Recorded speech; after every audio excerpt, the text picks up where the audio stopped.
आणि आता बातमी आहे बिबट्याची। शिरूर परिसरातील बिबट्या अखेर जेरबंद झालाय।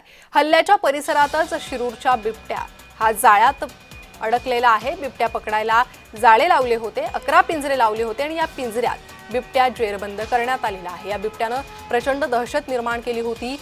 3 जणांवर हल्ला केला होता, ज्यानंतर या तिघांचाही या हल्ल्यात मृत्यू झालेला आहे। त्यामुळे ग्रामस्थ आक्रमक झाले होते। बिबट्याच्या या हल्ल्याविरोधात रास्ता रोको करण्यात आलं होतं। ग्रामस्थांनी घोषणाबाजी करत बिबट्याला लवकरात लवकर जेरबंद करावं अशी मागणी करण्यात आली होती आणि त्यानंतर वन विभागानं पिंजरे लावत बिबट्याला जेरबंद केलंय।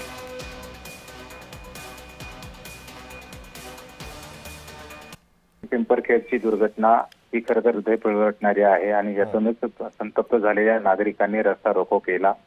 तब्बल 15 ते 16 तास चाललेल्या आंदोलनाचं खरं तर कुठेतरी सरकार या ठिकाणी ऍक्शन मोडवरती येताना पाहिलं आणि केंद्रीय वन विभागाच्या वतीनं या ठिकाणी ऍक्शन मोडवरती आल्यानंतर बिबट्याला जो नरभक्षक बिबट्या आहे त्याला खरं तर आता शूट आउटची ऑर्डर करण्यात आली आणि त्यासाठी पथकही दाखल झालेलं आहे। त्यासाठी 11 पेक्षा जास्त पिंजरे लावले। त्यामध्ये एक पिंजऱ्यात आता बिबट्या जेरबंद झालेला आहे।